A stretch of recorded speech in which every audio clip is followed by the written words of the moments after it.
Bonsoir tout le monde. Donc ici je vais commencer à expliquer la leçon 1 qui était proposée par mon collègue professeur Mehdi Boutaoun, ici à l'École nationale de commerce et de gestion de Dakhla. Donc la première leçon, c'est pour se familiariser avec l'environnement de travail Excel. La première question, décrire la fonction technique des éléments de 1 à 13. Donc on va essayer d'expliquer de quoi il s'agit ici. Chaque élément, c'est quoi sa fonction technique. Donc le premier élément qui est en haut, donc cet élément, on l'appelle barre d'accès rapide, sert à avoir donc des raccourcis pour les commandes, pour avoir un accès rapide et simple aux outils que vous utilisez souvent. Donc ici, si je lance Excel, donc je tape Excel, voilà. Je choisis donc nouveau classeur. Donc ce classeur-là, il contient donc cette zone. Cette zone, elle s'appelle, comme on a dit, donc, la barre d'accès rapide. Donc elle sert, comme on a dit, à avoir des raccourcis pour les commandes, pour avoir un accès rapide et simple. Ici, je peux ajouter différents autres raccourcis pour les commandes. Donc comment je peux faire?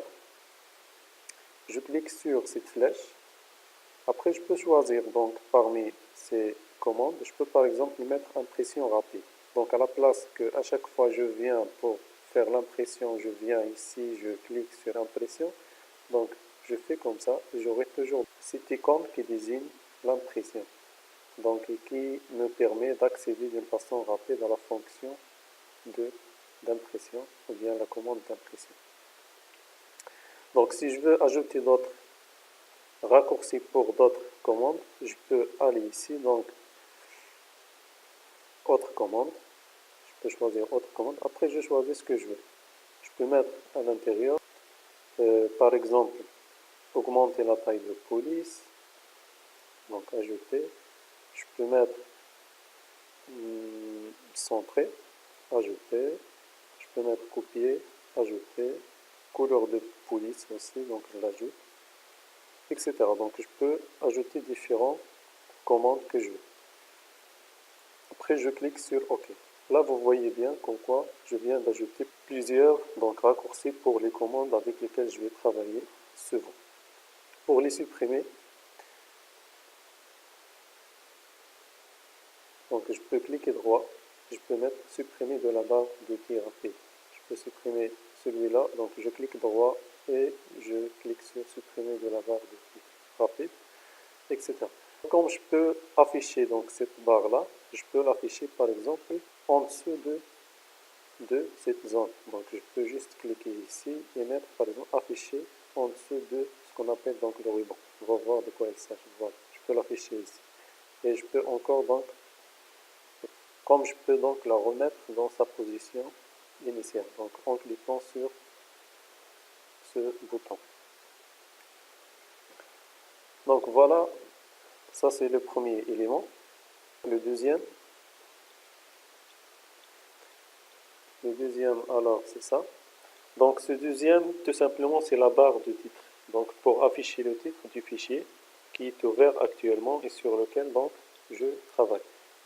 Ici, par exemple, le fichier, il s'appelle pour l'instant classeur 1. Je peux l'enregistrer okay, dans un emplacement, en tout cas, quelconque. Et je peux le nommer, je suppose, test 1. Là, automatiquement, donc, je remarque comme quoi le fichier, il s'appelle donc test 1. C'est bon? Alors, la troisième, voilà. La troisième zone, il s'agit des onglets de commande, comme vous pouvez remarquer ici. Donc cette zone, la troisième zone, elle s'appelle tout simplement les onglets de commande. On a plusieurs onglets avec différents noms. Ces noms-là, en général, on les nomme selon les tâches qu'on fait avec. Chaque onglet est divisé, voilà, un ensemble donc, de groupes de commandes spécifiques à une tâche. qui sont affichés dans ce qu'on appelle ici, ça c'est le ruban. Donc cette zone-là, c'est le ruban.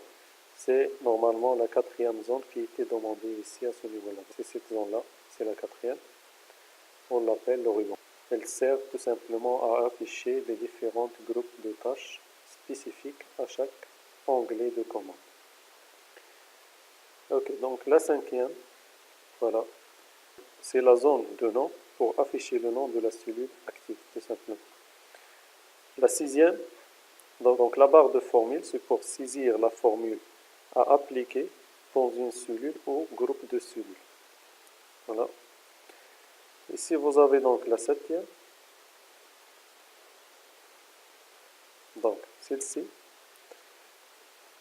on les appelle donc les étiquettes des colonnes. Okay. Les étiquettes des colonnes ou bien les identifiants des colonnes. Ici, comme vous remarquez, et il faut faire ici attention, elles sont identifiées par des alphabets. Et donc la huitième, c'est les étiquettes des lignes et elles sont identifiées, ou bien les identifiants des lignes, et elles sont numérotées, ou bien identifiées par des numéros.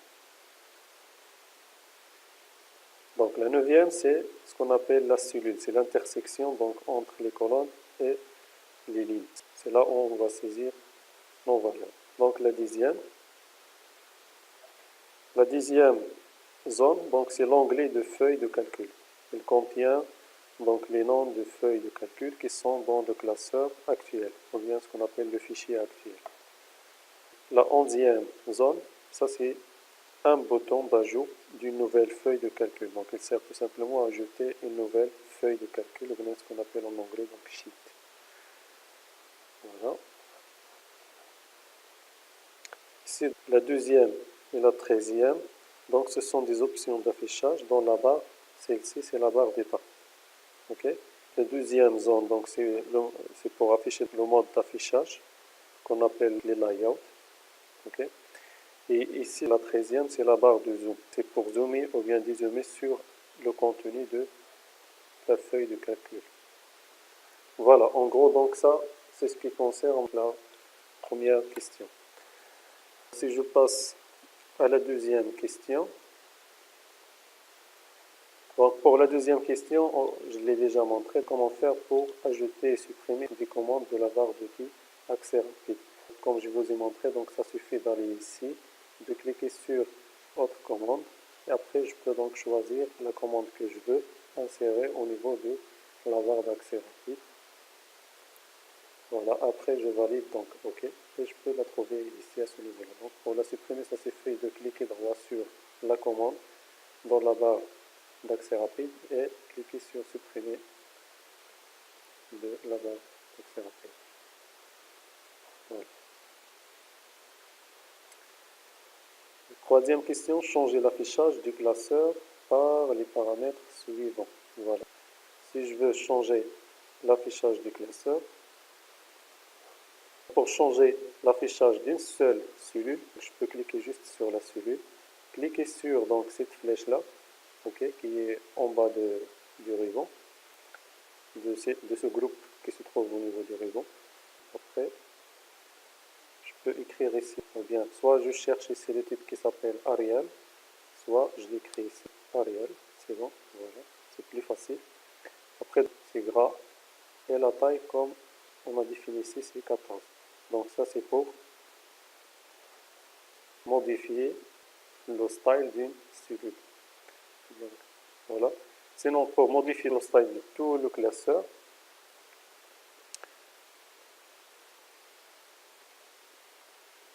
je peux cliquer ici. Okay. Je clique dans le coin en haut à gauche pour sélectionner donc tout le classeur. Après, je peux changer en cliquant sur la flèche, ici dans le ruban. Et après, je mets ici comme quoi, en général, il faut appliquer ce style-là sur tout le classeur. 14. Voilà, c'est bon. Toujours dans toutes les cellules, donc c'est le même affichage ou bien le même style.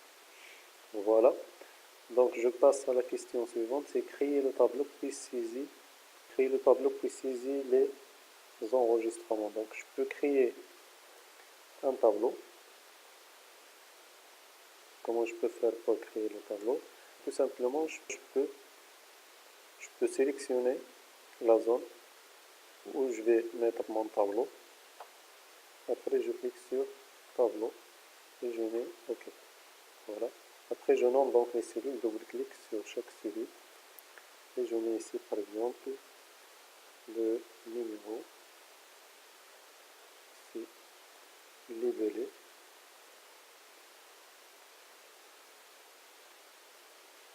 Donc, les libellés. Et ici, je peux mettre le prix unitaire.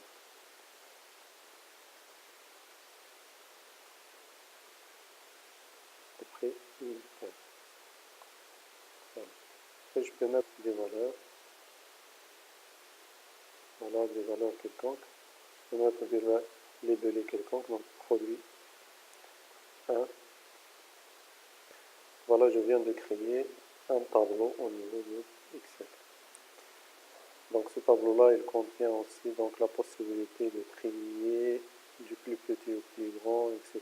et de faire une sorte de filtrage et de recherche. Okay. Sinon, je passe à la question suivante. À l'aide de la fonction fractionner, diviser la feuille en deux parties pour que l'entête de la table soit toujours affichée. Voilà.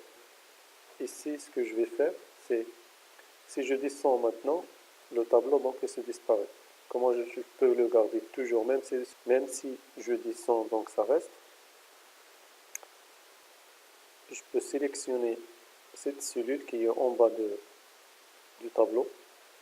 Après, je clique ici dans l'onglet de commande